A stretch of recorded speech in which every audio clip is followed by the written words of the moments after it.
sebagai pegangan kita, sehingga dalam ibadah kita itu bisa bermanfaat, kita bisa mendapatkan.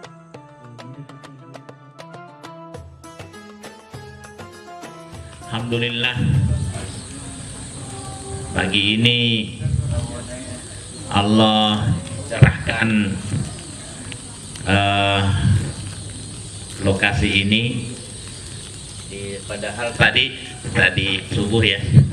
Alhamdulillah masih hujan. Seperti yang dikatakan oleh Ustadz kita, guru akidah kita, Ustadz Anang, kita tidak boleh meminta hujan berhenti, karena hujan itu barokah. Ya, banyak yang membutuhkan hujan. Mungkin kita kebetulan punya hajat, punya kebutuhan, tetapi alam ini, makhluk ini lebih membutuhkan. Nah, kita hanya bisa minta, ya Allah pindahkan hujan ini sementara waktu. Ya, alhamdulillah, mudah-mudahan Allah memberkahi kita semua. Bapak Ibu yang dimuliakan Allah, sebagaimana dalam judul, kita akan melanjutkan pembahasan kita bab sholat, tentang sujud, tata cara sujud sesuai dengan sunnah Nabi berdasarkan hadis-hadis Nabi yang sahih, hasan, kemudian nanti doa-doa di dalam sholat, ya.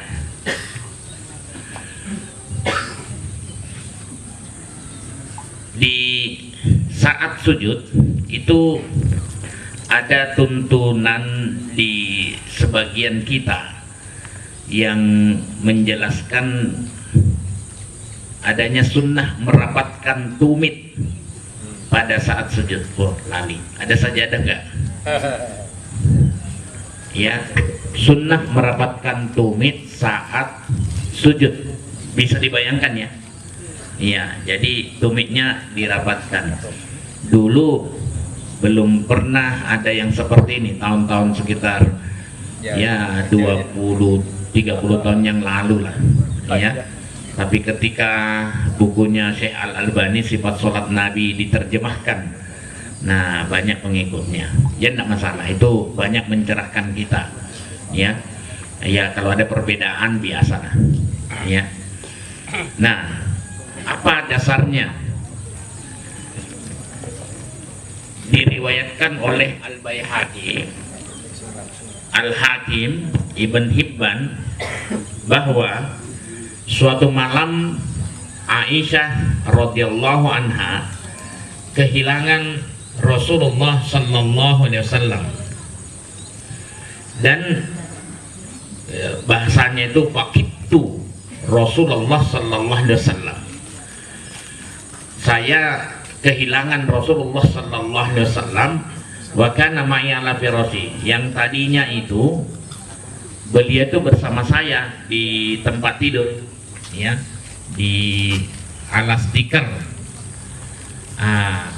Ini hebatnya Nabi sallallahu alaihi wasallam dan orang-orang soleh di antara jamaah pengajian.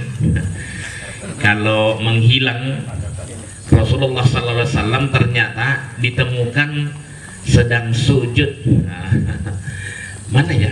Nggak ada. Oh, ternyata sujud. Masya Allah. Ya, mudah-mudahan kita juga begitu ya.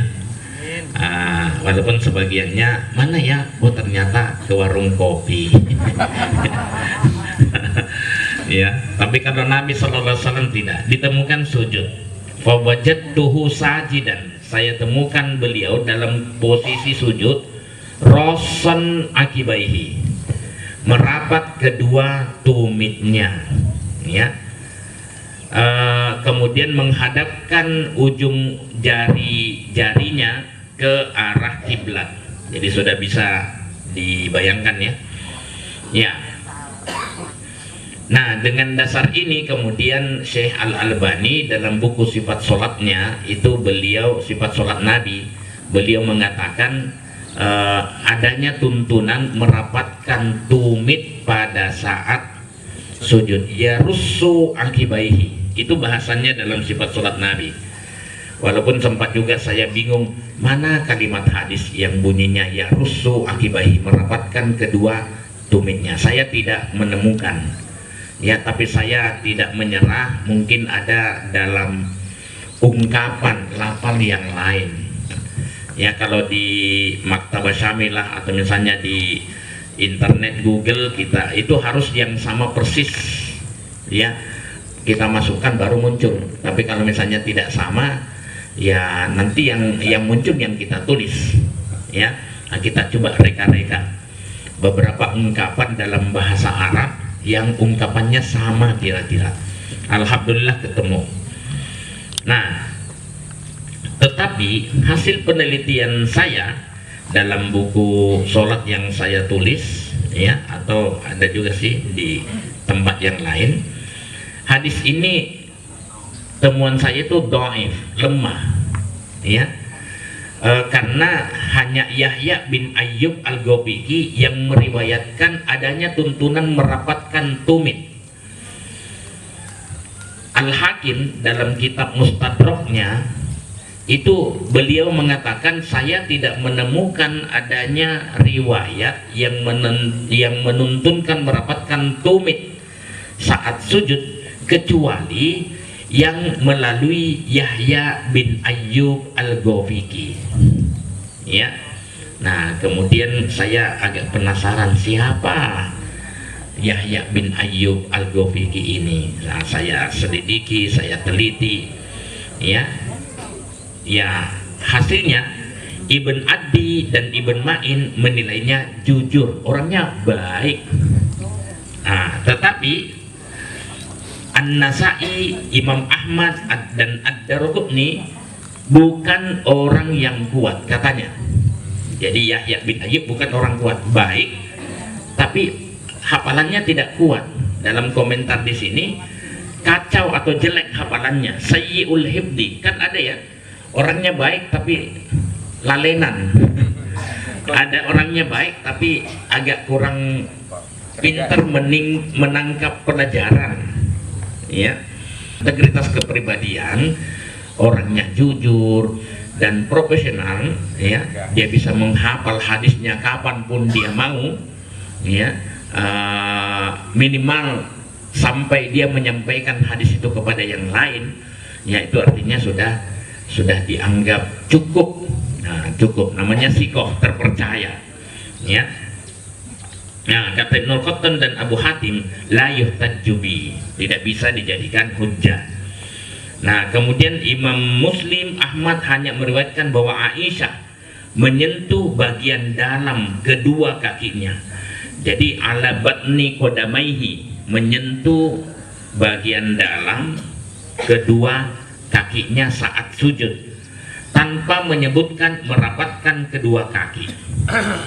Nah, jadi jarak antara kaki saat sujud dan saat berdiri itu sama, tidak ada perubahan, ya, tidak ada perubahan. Saya meneliti ada 9 jalur yang membicarakan ini peristiwanya. Dari berbagai jalur itu Rasulullah SAW, ya, pergi, ditemukan dalam kondisi sujud, ya, itu betul. Aisyah menyentuh kakinya, ya, dan ini sekaligus pemberitahuan bagi kita bahwa sebenarnya sentuhan laki-laki dan perempuan tidak membatalkan wudhu. Ya, kalau mau dispesifikkan, ya, terhadap istrinya, ya, tapi sebenarnya tidak terhadap istri. Bukan berarti boleh bersentuhan bebas, ya. Jadi dipisah-pisah. Ya, tapi sentuhan itu antara laki-laki dan perempuan yang bukan mahramnya, istri kan bukan mahram. Itu tidak membatalkan wudhu. Tapi menurut Syafi'iyah batal. Ya, ya, ternyata ketika Aisyah radhiyallahu anha menyentuh kakinya Rasulullah SAW dalam kondisi sujud, dia tidak tarik kakinya, batal gitu, enggak. Enggak. Jadi dibiarkan. Bahkan sebagian hadis itu mengatakan sebelum sholat, qabbala ba'dha nisa'i, beliau mencium sebagian istrinya. tidak membatalkan. Nah, kemudian jarak, saya kembali kepada jarak, sama saat ketika berdiri, ya, kecuali ada dalil yang menunjukkan adanya perubahan itu. Ternyata tidak ada, ya. Jadi sama saja, ya. Panjang sebenarnya penjelasannya, ada 9 jalur hadis yang seperti itu, hanya satu yang melalui Yahya bin Ayyub al-Ghafiqi dalam riwayat Al-Hakim dalam kitab Mustadraknya itu, ya. Nah, kalau penulisnya saja bilang saya tidak menemukan adanya tuntunan merapatkan tumit kecuali yang melalui Yahya bin Ayyub al-Ghafiqi dalam riwayatnya itu. Nah, dia saja bilang begitu, kenapa kita mengambil itu tanpa membaca teks sebelumnya dan sesudahnya, komentarnya itu, ya. Nah, baik, saya tidak akan berpanjang lebar di sana. Intinya jarak antara yang rojih atau yang kuat, ya, tentang Yahya bin Ayyub al-Ghafiqi itu kesimpulannya hadisnya boleh ditulis, ya, dan dijadikan penguat dan bisa dikuatkan bila ada jalur lain yang mendukungnya. Tapi kalau dia sendirian tidak bisa, ya.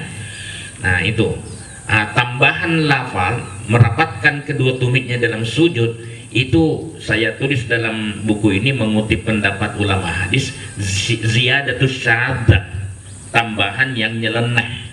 Nah, bahasanya yang tepat begitu, ya.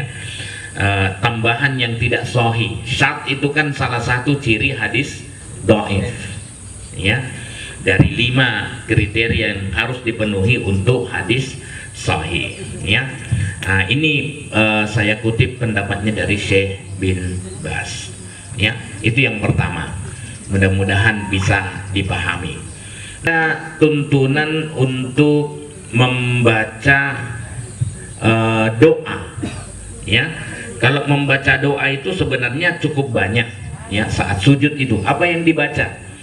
Yang dibaca kita sudah tahu, ya. Yang paling sering dibaca oleh Nabi Sallallahu Alaihi Wasallam adalah Subhanakallahumma Rabbana wa bihamdikallahumma ghafirli.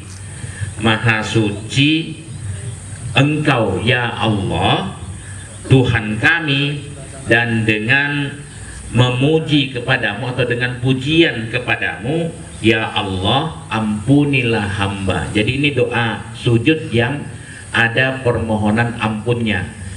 Yang lainnya itu kan rata-rata hanya pujian, misalnya subhana rabbiyal a'la, ya. Maaf saya tidak pakai wa bihamdihi, bukan karena bukan karena saya Muhammadiyah, tapi saya peneliti hadis, ya. Saya teliti hadisnya, mana hadisnya apakah sahih, ternyata bermasalah sanadnya. Yang pakai wa bihamdihi, tapi kalau tidak pakai wa bihamdihi, pada saat ruku subhana rabbiyal azim, pada saat sujud subhana rabbiyal a'la, ya, itu hadisnya sahih, ya, hadisnya benar, ya.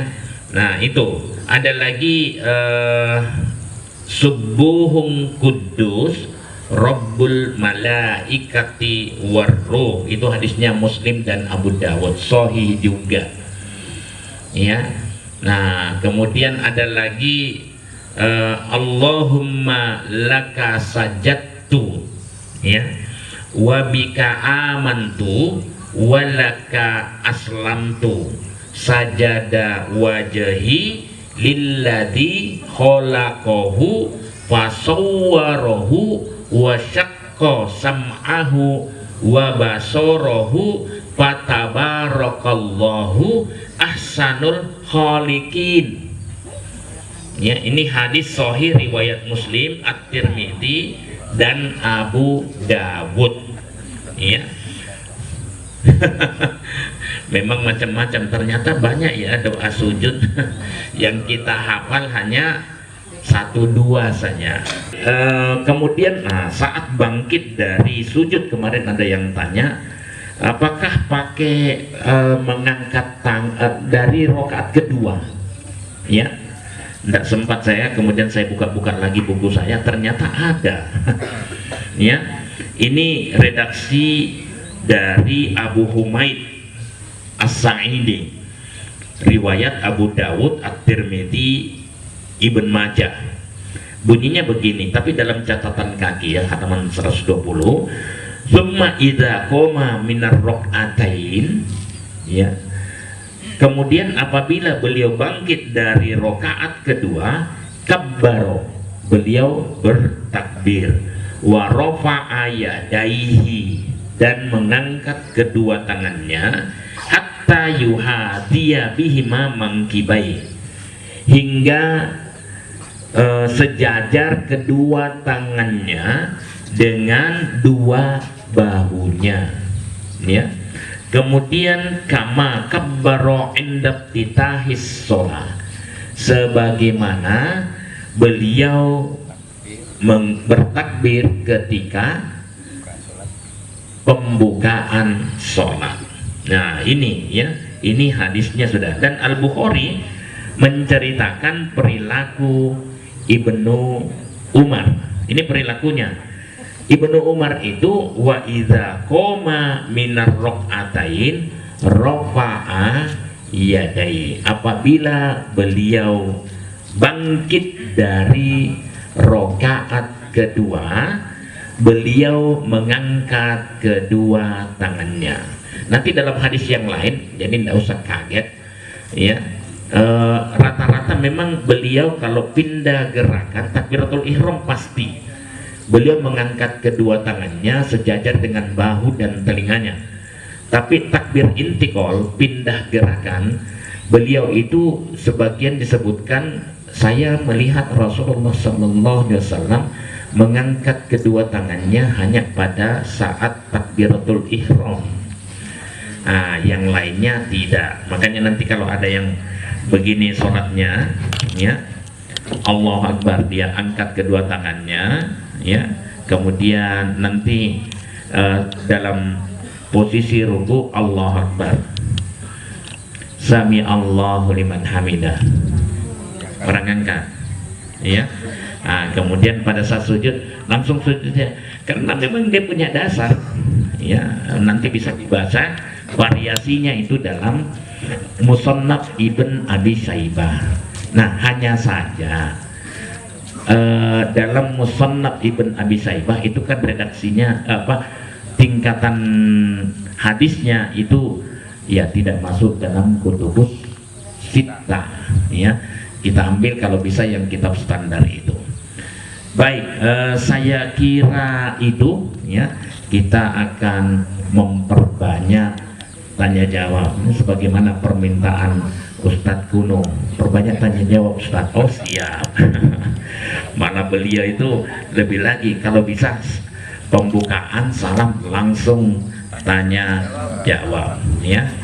Matur nuwun, monggo Ustadz. Warahmatullahi wabarakatuh. Waalaikumsalam warahmatullahi wabarakatuh. Jazakallahu khairan atas penjelasan yang sangat mendalam dan rinci. Langsung aja. Pertama tadi tentang sujud merapatkan tumit dengan tentunya menghadap kiblat.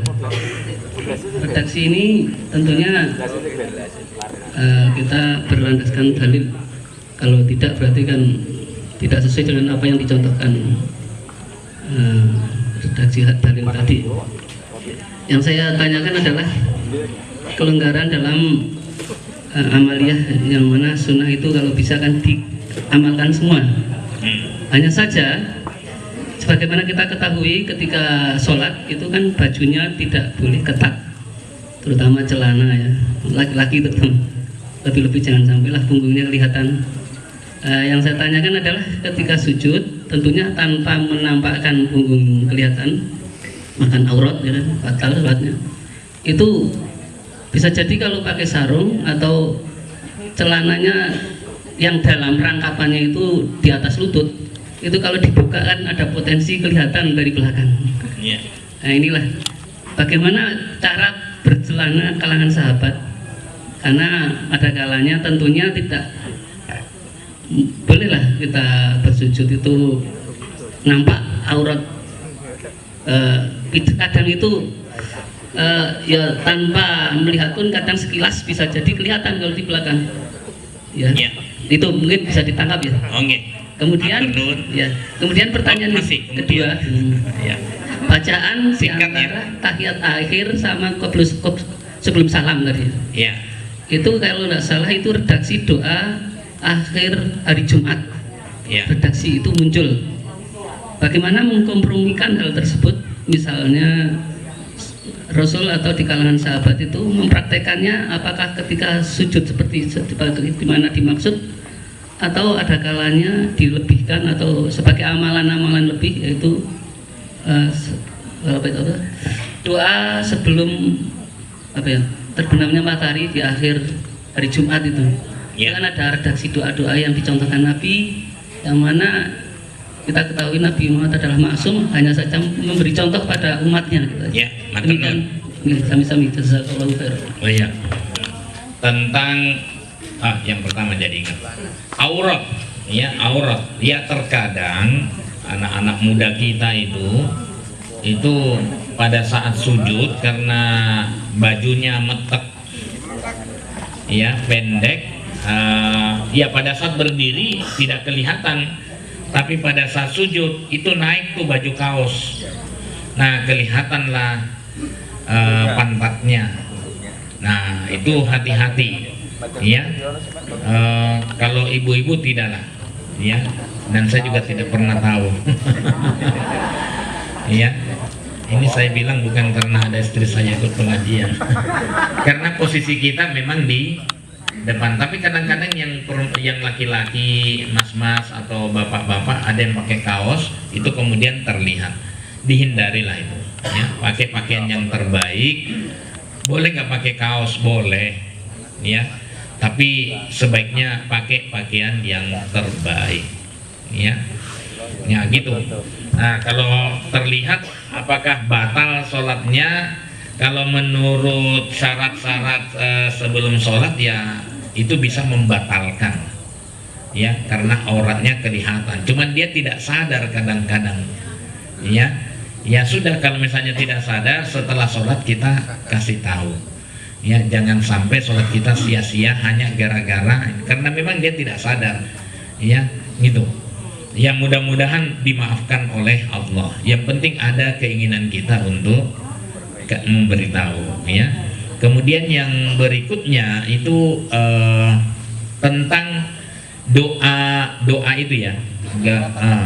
Memang begini, sebagian hadis yang saya sebutkan tadi, Allahumma ghafir lima qaddamtu wa ma akhartu dan seterusnya, itu saya katakan bisa dibaca sebelum salam, antara tasyahud dengan salam, ya, bisa dibaca di situ. Tapi memang sebagian redaksi hadis itu menyebutkan pada saat setelah salam, ya.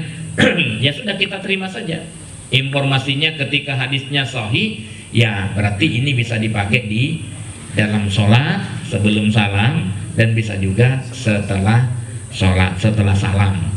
Ya, sama juga dengan hadis itu, ya, hadis pada saat Nabi SAW sujud, ya, karena sanadnya sahih. Sanad itu rangkaian periwayat yang membawakan berita kepada dari Nabi SAW kepada kita. Jadi itu namanya sanad, ya, sandaran, ya, dari mana sumber beritanya, dari sini. Nah, itu sanadnya berarti ada. Kalau ada hadis yang tanpa sanad, kemarin pada saat Maulid Nabi di beberapa tempat pasti saya sampaikan itu, ya.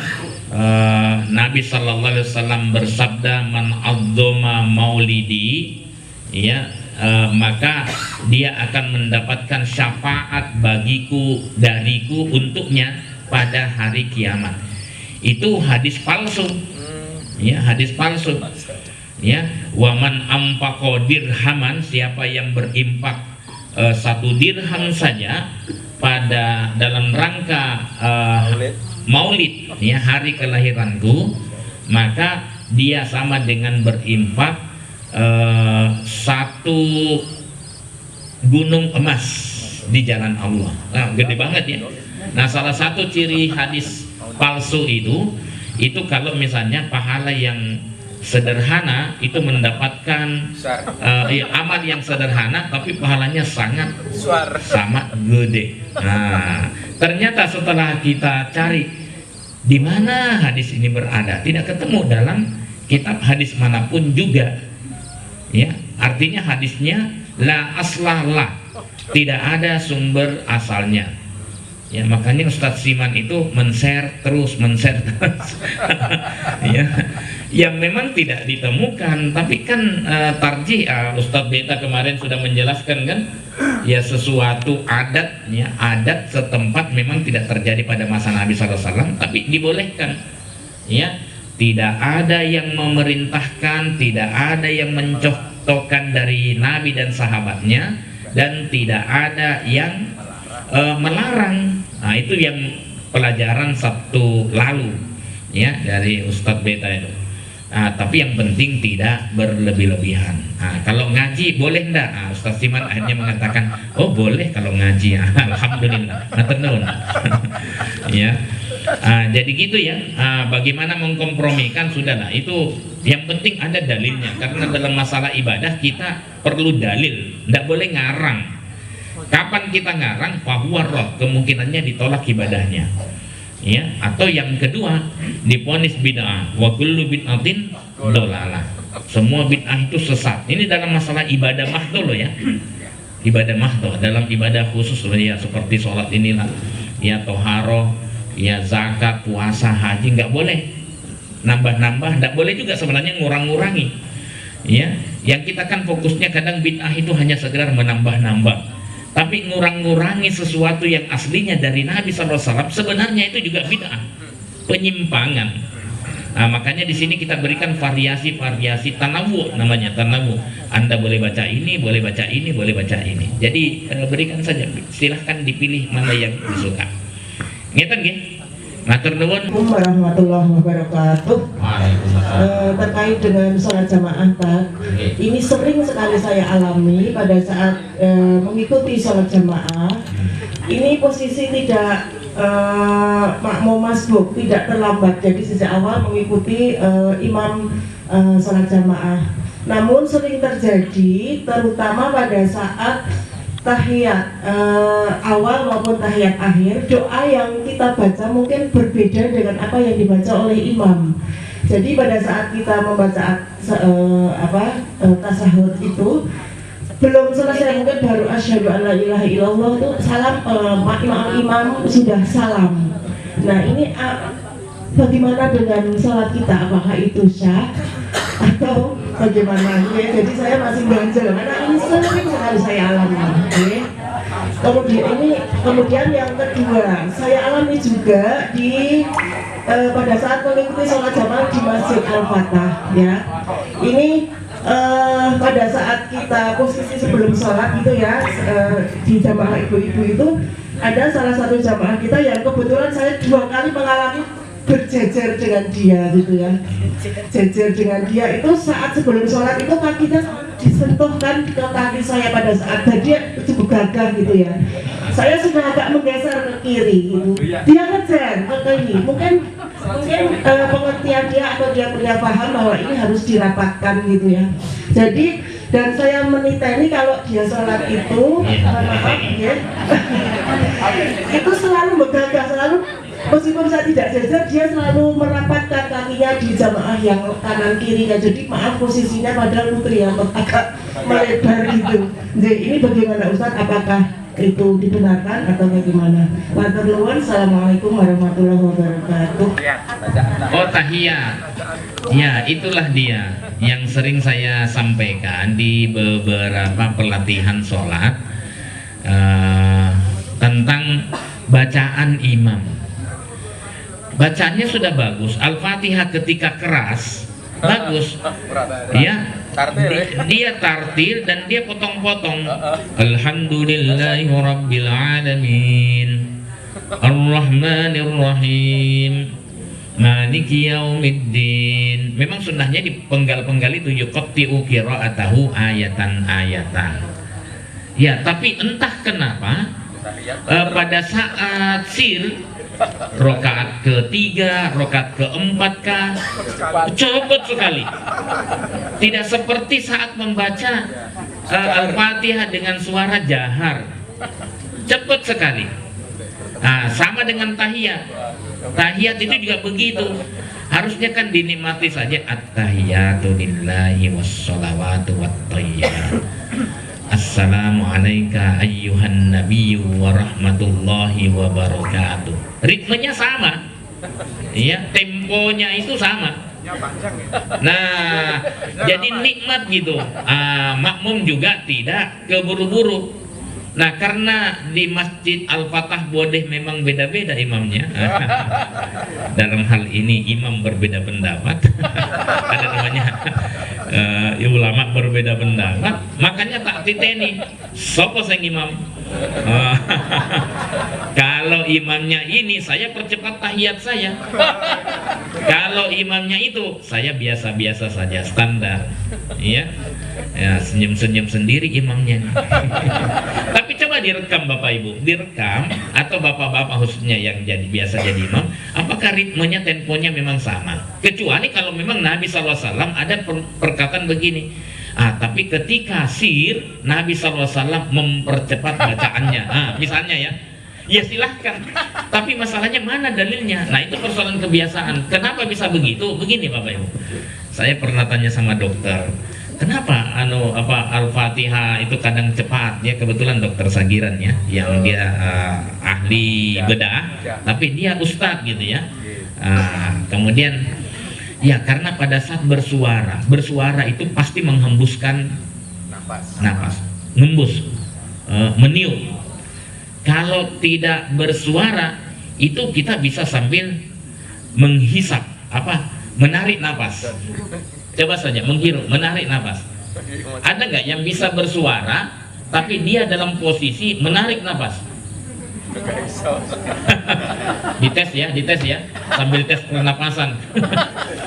Coba saya. Alhamdulillahirabbil alamin. Oh, gelagapan. Itu yang kadang-kadang tidak disadari oleh imam. Nah, pada saat sir, dia bisa membaca Al-Fatihah dalam posisi menghirup nafas. Kalau misalnya dalam posisi meniup, ya keluarlah suaranya. Tapi kan kita dituntunkan, ingat loh, ketika Nabi SAW sholatnya sir, beliau itu tetap terdengar lirih suaranya. Berarti tidak membaca pada saat menghirup. Makanya kadang-kadang beda-beda tuh imam. Ya. Saya tidak tahu kita di mana.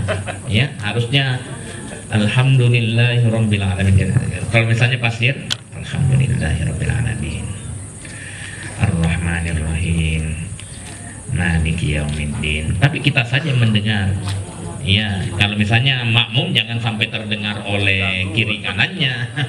Ya, apalagi oleh imamnya, karena pada saat terdengar oleh imamnya, wah, Nabi SAW setelah sholat dia tanya, siapa tadi yang suaranya keras dan membaca ini? Itu sudah mengganggu imam. Nah, kemudian saya Nabi, kamu mau memotong bacaan saya, ya? Nah, gitu, ya. Yang kedua tadi begagah. Saya katakan dalam sholat itu lebar kaki itu sama dengan lebar bahu maksimal. Ya, Ustaz, naik sebentar Ustaz. Ya, ini lebarnya kaki maksimal hanya segini aja. Jangan lebih. Jangan lebih. Pak, ada hadis Nabi yang mengatakan Nabi SAW itu menuntunkan merapatkan bahu dengan bahu, kaki dengan kaki. Malah ada yang mengatakan rukbatahu, lutut dengan lutut. Nah, ini mesti bentuk kakinya O. Sahabat itu, lah mana mungkin lutut, kaki ketemu, bahu juga ketemu, ya. Nah, makanya hadis itu dhaif. Dalam penelitian saya itu hadis itu dhaif. Tapi hadis yang menceritakan, perhatikan kalimat saya, ya. Bahasanya itu kan wa kana ahaduna yalziku mangkibahu bimangkibi sahibihi. Dan salah seorang di antara kami merapatkan bahunya dengan bahu temannya, kakinya kodamahu bikodamihi, dengan kaki temannya. Itu artinya bahu dan kaki oleh sahabat yang melakukan itu dirapatkan. Tidak ada komen dari Nabi Sallallahu Alaihi Wasallam. Ya, Nabi Sallallahu Alaihi Wasallam tidak ada cerita begitu. Ya, bahwa beliau melakukan itu karena beliau kan posisinya pada umumnya imam terus, kecuali pas sakit digantikan oleh Abu Bakar. Nah, tapi intinya itu hanya satu orang. Dalam hadis yang lain, faro'aitur rojula, saya melihat seorang laki-laki yalziku mangkibahu bimangkibi sahibihi, merapatkan bahunya dengan bahu temannya, ya. Nah, itu hanya satu orang, tidak semua sahabat ada. Tapi intinya Nabi SAW kalau beliau memerintahkan itu hanya bahu yang disebut, tidak ada kaki. Rapatkan kakimu, sentuhkan, karena itu betul-betul mengganggu. Kalau dia sudah biasa, nggak ada masalah. Seperti saya, biasa dikejar-kejar. Kalau perlu, monggo niki sikil niki. Tapi kan tidak boleh. Ya, bagi yang, atau mungkin sebelum sholat sudah dikasih tahu, ini sikil saya sudah ada, silahkan kalau mau dirapatkan. Tapi jangan pada saat sholat. Artinya dia sedekah, ya, karena kan dia mencari-cari, harus dikasih. Ya.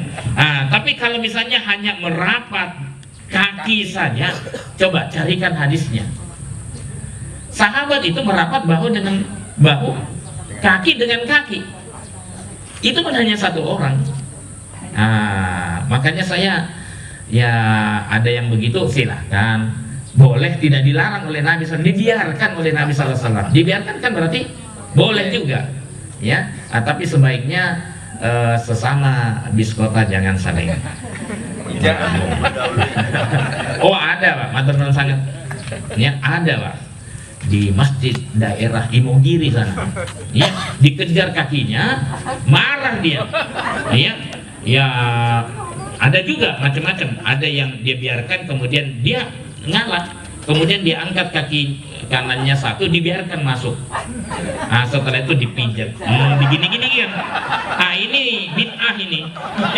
Nggak ada sholat gaya begini, biar aja, ya, jangan dipijat. Nah, di Imogiri itu malah, iya, kemarin saya ketemu sama dia, karena dia cerita dikejar-kejar. Saya ini kok kenapa tuh kejar-kejar, akhirnya dia wah gitu, iya, dianukan, wah marah orang tuh, wow gitu, berkelahi lah, berkelahi lah, ya Allah ya Rabbi, ya ini aliran keras.